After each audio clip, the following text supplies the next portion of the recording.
ಕುಮಾರಸ್ವಾಮಿ ಅವರು ಈಗ ಕೇಂದ್ರದ ಹಾಲಿ ಸಚಿವರು, ಅವರ ವಿರುದ್ಧ ಪ್ರಾಸಿಕ್ಯೂಷನ್ಗೆ ಅನುಮತಿ ಕೊಡುವಂತದ್ದು ಆಗತ್ತಾ ಸರ್ ರಾಜ್ಯಪಾಲ? ಇಲ್ಲ, ಆಗಬೇಕು ಅಂತ ಹೇಳಿ ನಾವು ಕೇಳೋದು. ಯಾಕಂದ್ರೆ ವ್ಯಕ್ತಿ ಇಲ್ಲಿ ಅವರು ಇನ್ಸಿಡೆಂಟ್ ನಡೆದಿರೋದು ಇಲ್ಲಿದು, ಆಯ್ತಾ. ಆಮೇಲೆ ಆ ಕಂಪನಿ ಯಾವುದೋ ರಿಜಿಸ್ಟರ್ ಮಾಡಿರೋರು ಇಲ್ಲಿ ಮಾಡಿರೋದು. ನೀವು ಜಮೀನು ಕೊಟ್ಟಿರೋದು 550 ಎಕರೆ, ಎಲ್ಲಿದು ಜಮೀನು? ಕರ್ನಾಟಕದ ಜಮೀನು. ಹಾಗಾಗಿ ನೀವು ಡೆಲ್ಲಿಯಲ್ಲಿ ಮಂತ್ರಿ ಆಗಿರ್ಬೋದು, ಅಲ್ಲಿ ಇಡೀ ಜುರಿಸ್ಟಿಕ್ಷನ್ ಬರೋದೆಲ್ಲ ಇಲ್ಲಿದೆ ಅಲ್ವಾ. ಅದಕ್ಕಾಗಿ ಇಲ್ಲೇ ಕೊಡಬೇಕು, ಗವರ್ನರೇ ಕೊಡಬೇಕು.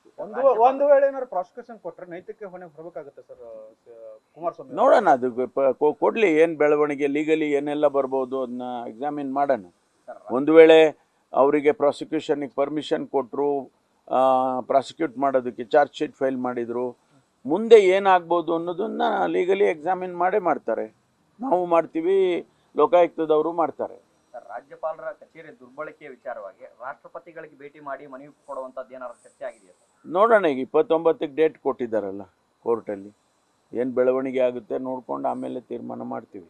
ಸರ್, ಸಿಎಂ ಅವರ ಕೇಸ್ ವಿಚಾರದಲ್ಲಿ ಸರ್, ಒಂದು ವೇಳೆ ಏನಾದರೂ ತನಿಖೆಗೆ ಆದೇಶ ಕೋರ್ಟ್ ಮಾಡಿದ್ದೇ ಆದಲ್ಲಿ ಹೈಕಮಾಂಡ್ ಸಿಎಂ ಬೆನ್ನಿಗೆ ನಿಲ್ಲಬೇಕು ಅನ್ನುವಂಥ ಒಂದು ಒತ್ತಾಯ ಅಲ್ಲ, ಈಗಾಗಲೇ ಹೇಳಿದಾರಲ್ಲ, ಮಲ್ಲಿಕಾರ್ಜುನ್ ಖರ್ಗೆ ಅವರಾಗಲಿ ಅಥವಾ ಬೇರೆ ಬೇರೆ ಹೈಕಮಾಂಡಿನ ರೆಪ್ರೆಸೆಂಟ್ ಮಾಡೋರು ಹೇಳಿದ್ದಾರೆ, ನಾವು we are with chief minister ಅಂತ ಹೇಳಿದ್ದಾರೆ.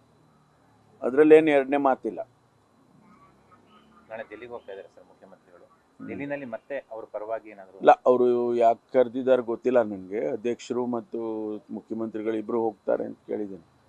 ಅದಕ್ಕಾಗಿ ಅವರು ಹೈಕಮಾಂಡ್ನವ್ರ ಜೊತೆ ಚರ್ಚೆ ಮಾಡಿ ಬಹುಶಃ ಬೆಳವಣಿಗೆ ಎಲ್ಲ ವಿವರಣೆ ಮಾಡಿ ಬರ್ತಾರೆ. ಹೇಳಬೇಕಲ್ಲ ಹೈಕಮಾಂಡಿಗೆ ಏನೆಲ್ಲ ಆಗಿದೆ ಇಲ್ಲಿವರೆಗೂ ಅನ್ನೋದನ್ನು ತಿಳಿಸ್ಬೇಕಾಗತ್ತೆ. ಕಾನೂನು ಪ್ರಕಾರ ನಾವೇನು ಮಾಡಿದ್ದೇವೆ ಅಥವಾ ಅಲ್ಲಿ ಏನು ನಡೆದಿದೆ ಅವರಿಗೆ ಬ್ರೀಫ್ ಮಾಡಿ ಬರ್ತಾರೆ. ಈಗಾಗಲೇ ಅವ್ರಿಗೆ ತಿಳಿಸಿದ್ದಾರೆ. ಆದರೂ ಕೂಡ ಮತ್ತೊಂದು ಬಾರಿ ಇತ್ತೀಚಿನ ಬೆಳವಣಿಗೆಗಳನ್ನ ಹೇಳಬೇಕಾಗುತ್ತೆ ಅಂತ ಹೇಳ್ಬೋದು. ಗುರುವಾರ ರಾಜ್ಯಾದ್ಯಂತ ಬಿಜೆಪಿ ಪ್ರತಿಭಟನೆಗೆ ಕರೆ ಕೊಟ್ಟಿದೆ ಸರ್, ಸಿದ್ದರಾಮಯ್ಯ ಅವರು ರಾಜೀನಾಮೆ ಕೊಡಬೇಕು ಅಂತ. ಮಾಡಲಿ, ಅವ್ರ ಕೆಲಸ ಮಾಡ್ತಾರೆ, ನಾವು ನಮ್ಮ ಕೆಲಸ ಮಾಡ್ತೀವಿ. ಆದರೆ ಕಾನೂನು ವ್ಯವಸ್ಥೆ ಹಾಳಾಗ್ದಂಗೆ ನೋಡ್ಕೊಳ್ಳೋದು ಪೊಲೀಸ್ ಇಲಾಖೆ ಜವಾಬ್ದಾರಿ, ಅದನ್ನು ಮಾಡ್ತೀವಿ. ಈಗ ಕರೋನಾ ತನಿಖೆ ಕೊಟ್ಟಿದ್ರಲ್ಲ ಸರ್, ಈ ತಿಂಗಳು 31ಕ್ಕೆ ಮಧ್ಯಂತರ ವರದಿಯನ್ನು ಕೊಡಬಹುದು ಅಂತಿದೆ. ಕೊಟ್ಟರೆ ಯಾವ ಶಿಫಾರಸು ಮಾಡಿ ನೋಡೋಣ, ಏನು ಬರುತ್ತೆ ಅಂತ ಗೊತ್ತಿಲ್ವಲ್ಲ. I don't want to preempt. ಏನು ಕೊಡ್ತಾರೆ ಅಂತೇಳಿ ಗೊತ್ತಿಲ್ಲ. ಅದು ಆ ವರದಿ ಬಂದ ಮೇಲೆ ಅದರಲ್ಲಿ ಏನು ರೆಕಮೆಂಡೇಶನ್ಸ್ ಇರ್ತವೆ ಅಥವಾ ಅಬ್ಸರ್ವೇಷನ್ಸ್ ಇರ್ತವೆ ಅದನ್ನು ನೋಡಿ ತೀರ್ಮಾನ ಮಾಡ್ತೀವಿ. ನಾವು ಈಗಲೇ ಏನು ಹೇಳಕ್ಕೆ ಬರಲ್ಲ.